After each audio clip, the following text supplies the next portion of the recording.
नहीं दिख रहा है मेरा जरा भी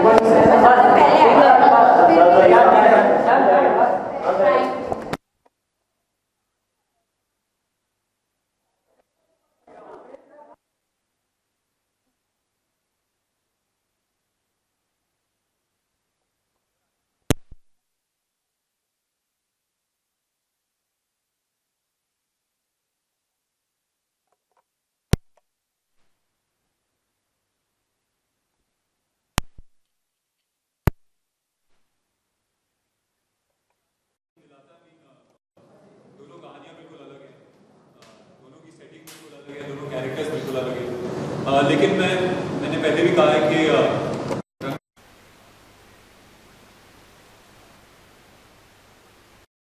और इस स्क्रिप्ट को मैंने हाँ सबसे जल्दी कहा था। मैंने स्क्रिप्ट पढ़ी और उसके 2 मिनट बाद ही मैंने टिशू सर को फ़ोन किया। मैंने कहा कि मैं पिक्चर करना चाहता हूँ, क्योंकि ये स्क्रिप्ट इतनी पावरफुल थी। तो मेरा मानना है कि सिमिलैरिटी नहीं है कोई स्क्रिप्ट के बीच में, लेकिन बोथ द स्क्रिप्ट्स वो equally powerful, which is what I like about. Okay दिमान सर, आपसे पूछना चाहूँगा कैसा इंटरेक्शन रहा अभी ट्विटर पे आप लोगों से इंटरेक्ट कर रहे थे, क्या रिस्पॉन्स है लोगों का? बड़ा कम टाइम मिला, वो कर ही रहे थे। उन्होंने कहा ये मतलब वक्त का जो रहता है ना चक्कर, तो नहीं अच्छा रहा बहुत। ये एक अलग ढंग की फिल्म है। हमने क्या है कि जिस तरह की फिल्में हमारे अस्तबल से निकलती है, मैया फिल्में जो होती हैं, वो ऑडियंस ने उस तरह की फिल्म देख के ऑडियंस का एक तरीका है उनका पिक्चर, उनको लगता है पिक्चर एक ही जैसी होनी चाहिए। ये थोड़ा बॉलीवुड जैसी फिल्म नहीं है, तो जो कि मुझको लगता है अच्छी बात है कि हम लोग इस वक्त दुनिया की वर्ल्ड सिनेमा से टक्कर लेना चाहते हैं। ग्लोबलाइजेशन हो गया, एक्सपोजर ऑडियंस का बढ़ गया, वो बाहर की फिल्में देख रही हैं, चाहे वो छोटे शहर हो चाहे बड़े शहर हो। अगर हमको बाहर की फिल्मों के सामने टक्कर लेना है तो हमको अपनी फिल्मों का स्तर बढ़ाना होगा। मुझे लगता है राग देश उस एक्सरसाइज की तरफ एक अच्छा कदम है। तो सबने बहुत मेहनत से फिल्म बनाई है। एक ऐसा सब्जेक्ट है जो कि बम्बैया नहीं है, लेकिन उतना ही एंटरटेनिंग, एंगेजिंग और एजुकेटिव है। ओके, जैसे आप कह रहे हैं बम्बैया नहीं है, बम्बई से क्या तात्पर्य है आपका?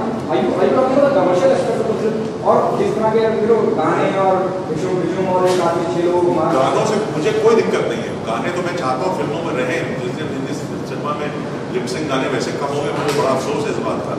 जब हीरो गाना गाता था, हीरोइन गाने गाती थी, वो हमारा इतनी जो आइडेंटिटी है हमारी सिनेमा की, वो रहनी चाहिए।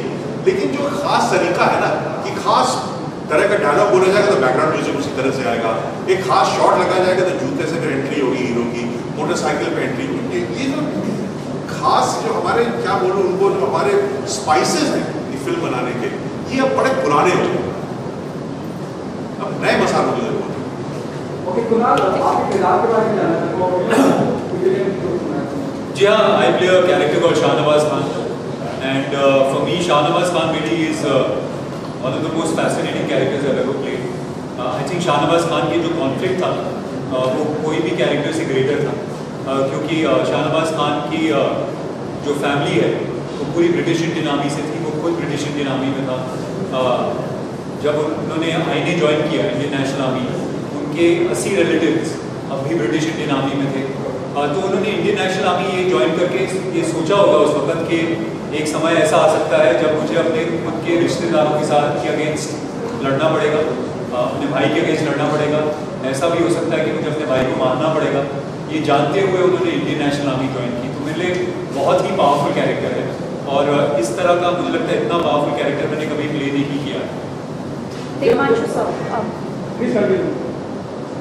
Tikmanshu sir, casting क्या ध्यान में रख के आपने की? If you could just tell us something about like when you were, thinking about roles, or when you were reading the script, who was coming in your mind, and when you chose Amit Sir and Kunal Kapoor sir, so what was the thought in your mind? बस यही सोचा कि best actor कौन है industry में।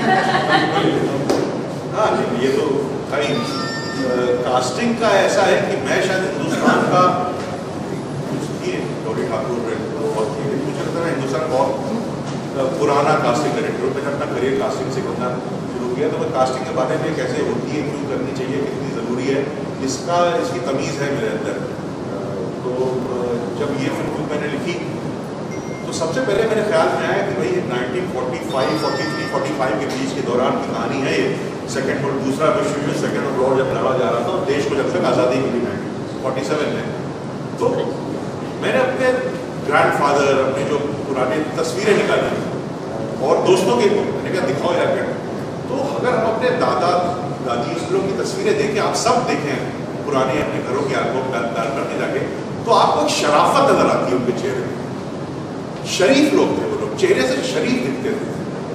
Over the years 100 साल जितने भी, उसके बाद हम लोग सबके अंदर बहुत करप्शन आ गया है, क्योंकि करप्शन हमारे चेहरे में दिखता है। हम वेस्ट को थोड़ा एक करने लगे, उनके ऐसे बाल बनाने लगे, वो करने लगे, तमाम तरह का करप्शन आ गया है।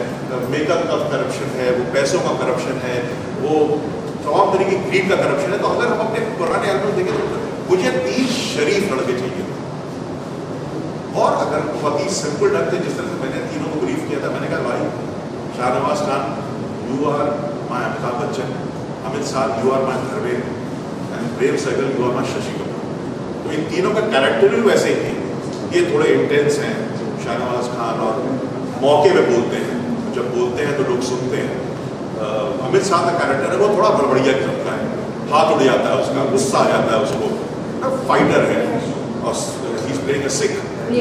और प्रेम सहगल का थोड़ा सॉफ्ट स्पोकन है, थोड़ा रोमांटिक है, और सैक्रिफाइस करने वाला है, उस तरह का है। तो मेरे लिए तीन, इनको समझाने के मेरे लिए तीन, जो हमारी हिंदी फिल्मों के 3 ग्रेट आइकॉनिक एक्टर्स हैं। सर जैसे काफ़ी बदलाव भी आते जा रहे हैं, तो जैसे नई मूवी आ रही है, काफ़ी चर्चे भी आ रही है, कभी सेंसर बोर्ड की प्रॉब्लम है, तो कभी किसी और का, ऐसी चीज़ों में आप लोगों को क्या ध्यान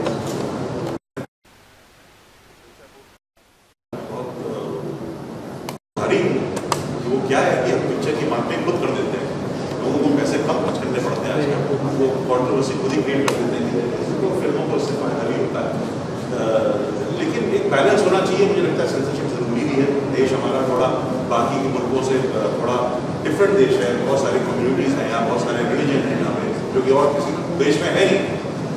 तो यहाँ पे खास किस्म के सेंसरशिप की ज़रूरत तो है, लेकिन वो सेंसरशिप किस हद तक जाए उसका एक मापदंड सही होना चाहिए। वो किसी पॉलिटिकल आइडियोलॉजी या किसी के कहने से, जैसे हमारे देश में है कि कई बड़े फिल्म मेकर्स हैं, बड़े प्रोडक्शन हाउसेज हैं, उनकी फिल्मों में बहुत ऊंची होती है, लेकिन फिर भी उनको यू सर्टिफिकेट मिल जाता है, तो वो लोग पावरफुल हैं। इस तरह की चीज़ें हमारे यहाँ बहुत होती हैं, इन पर किसी को ध्यान देना चाहिए। आपने कहा कि एक अलग तरह का किरदार निभाने नजर आएंगे, और आपने कहा कि रंगे बसंत से कोई ताल्लुक नहीं सिवाय आपको कि आपका नाम शाहनवाज है, उसमें Aslam. I hope you get the positive note. Right. Do you get worried, you know, you get typecast when I talk about, you know, playing Aslam and Shahnawaz? I hope you understand. No, not at all actually. I've never approached a character thinking about what the religion of the character is. For me, the character is interesting or not interesting.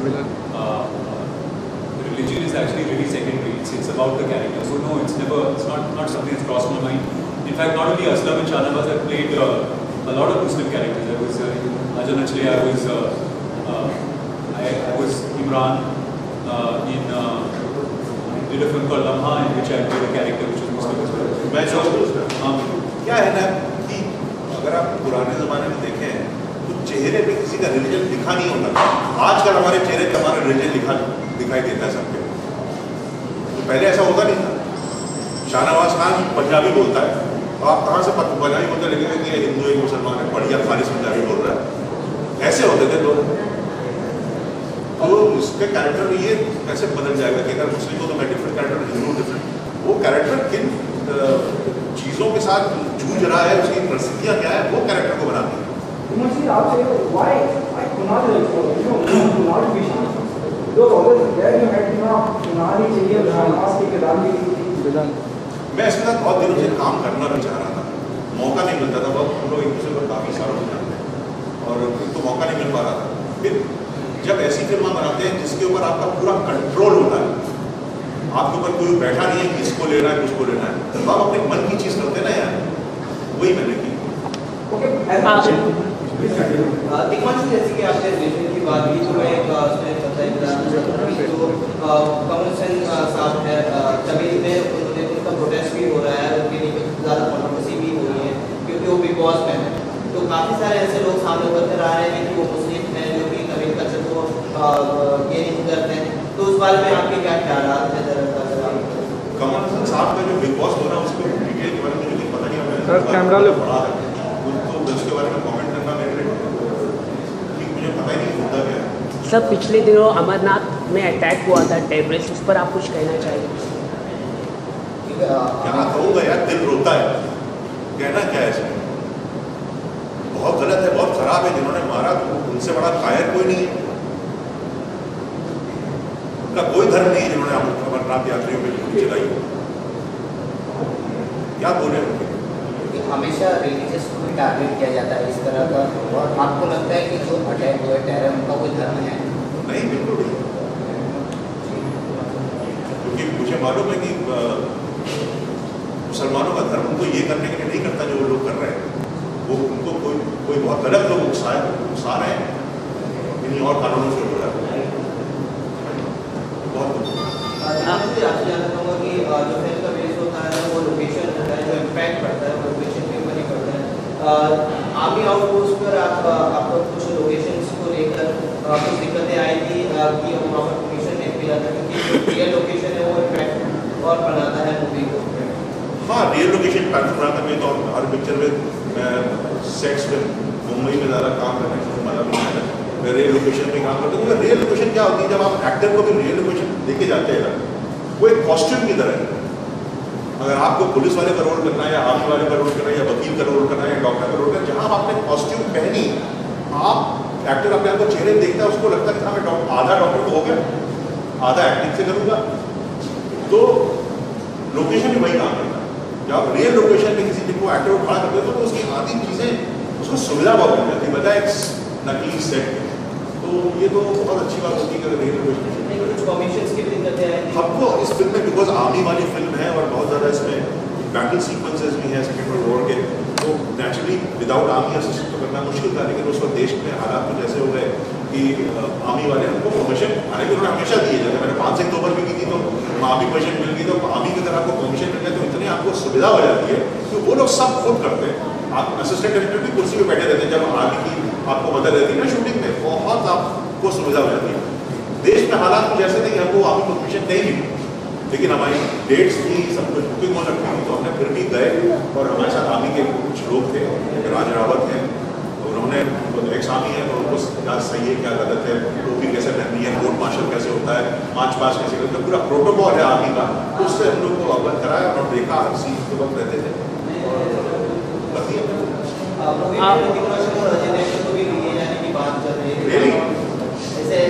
बनाया नहीं sir, जब बच्चा देखेंगे शायद कभी नहीं।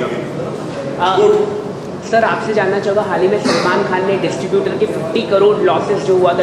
आप लोग इन सवालों की पिक्चर में बात करो ना, मैं इनसे क्या मतलब, अच्छा बहुत अच्छा किया उन्होंने, ऐसा किया सलमान साहब ने कि डिस्ट्रीब्यूटर के पैसे लौटा रहे, ऐसे पुराने लोग क्या करते थे, बीच वाले लोग भूल गए करना। सर आपकी फिल्म की बात करें तो कुछ सच्चाई दिखा रही है फिल्म, कुछ सच्ची घटना है? 100% ये फिल्म इतिहास में जो हुआ था वही है, 100%। सर जैसे कि फिल्म में सुभाष जी के बारे में दिखाया गया है, तो उनकी सच्ची घटनाएं बताया जाता है कि उनकी मौत नहीं हुई थी, तो वो कुछ दिखाया? फिल्म उस बारे में नहीं है। फिल्म सुभाष चंद्र बोस के साथ क्या हुआ, उनकी वो गुजर गए थे कि अभी भी जिंदा थे, ये जो हिस्ट्री है ये फिल्म उस बारे में नहीं है। नहीं, ये पिक्चर, ये फिल्म उस बारे में है कि सुभाष चंद्र बोस ने किया क्या, वो तो समझो पहले। सब सुभाष चंद्र बोस को मनोहर कहानियां बनाने लगते हैं, काम क्या किया उसमें तो ध्यान दो। जैसे आपने भी कहा था कि इस तरह की पिक्चरें नहीं बनती हैं कि अपना बॉलीवुड का लेवल अप कर सके, जैसे आपने भी रंगदेश बनाई है।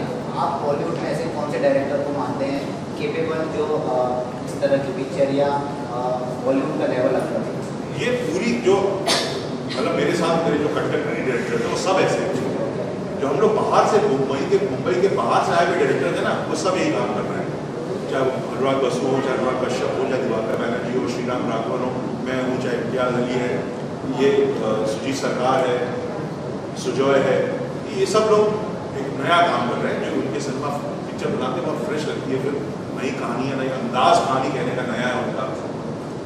ओके, मैं मेरा सवाल दोनों से एक वक्त का फिल्म मेकिंग बहुत सुविधा लोग जानते थे, प्रकाश मेहरा है ना, महबूब सावर के आस्ट्रोलॉजी, और बाद में जब अभी प्रोसेस चल गया है, पूरा सब कुछ कॉर्पोरेट का इन्वॉल्वमेंट हो गया है, और आपकी भी ना जाने कितनी लोग फिल्म के लिए होते हैं, आप दोनों से जानना चाहूँगा, कॉर्पोरेट का फिल्मों में आना पॉजिटिव साइन है या नेगेटिव साइन है? जी एक्चुअली मैंने वो दौर देखा नहीं, मैंने तो यही दौर देखा है। मैंने जब शुरुआत की थी रंग दे बसंती के साथ, तब उसके जो प्रोड्यूसर थे यूटीवी थे, तो तब से मैं जो कल्चर में बड़ा हुआ हूँ वो कॉर्पोरेट कल्चर ही है। और मेरा मानना है कि जो सपोर्ट वो प्रोवाइड करते हैं वो बहुत अच्छी बात है, लेकिन उसके अलावा मुझे लगता है कि बहुत ज़रूरी है कि उस तरह के लोग हों कॉर्पोरेट्स में जो पिक्चरों को समझें, सिर्फ बिजनेस नज़र से नहीं देखें कि ये पिक्चर मुनाफा करेगी या नुकसान करेगी, सिर्फ उस नज़र से पिक्चरों को ना देखें, मगर देखें कि ये कहानी क्या है, क्या कहने की कोशिश कर रहे हैं। एक समय पे यूटीवी स्पॉट बॉय उस तरह की पिक्चरें बहुत कर रही थी, एक नए लैंग्वेज सिनेमा को बढ़ावा दे रही थी। तो मेरा मानना है कि कॉर्पोरेट कल्चर ऑफ कोर्स उस तरह का सपोर्ट बहुत अच्छा है, लेकिन it should also be back with the right people in those corporates. I think that's really important. Okay Vimal sir, आप क्या कहना चाहेंगे? आपको लगता है कि डायरेक्टर की लिबर्टी मिल जाती है कि बहुत इमोशनल होता है कि आप ये मत करिए और ये फलाना शॉट ऐसे कर दीजिए, no there are people who are there on the set from the नहीं, ये तो डायरेक्टर टू डायरेक्टर डिपेंड करता है, कोई सरकारी रूल थोड़ी है कि वैसा बोलेगा तो वैसे ही करेगा।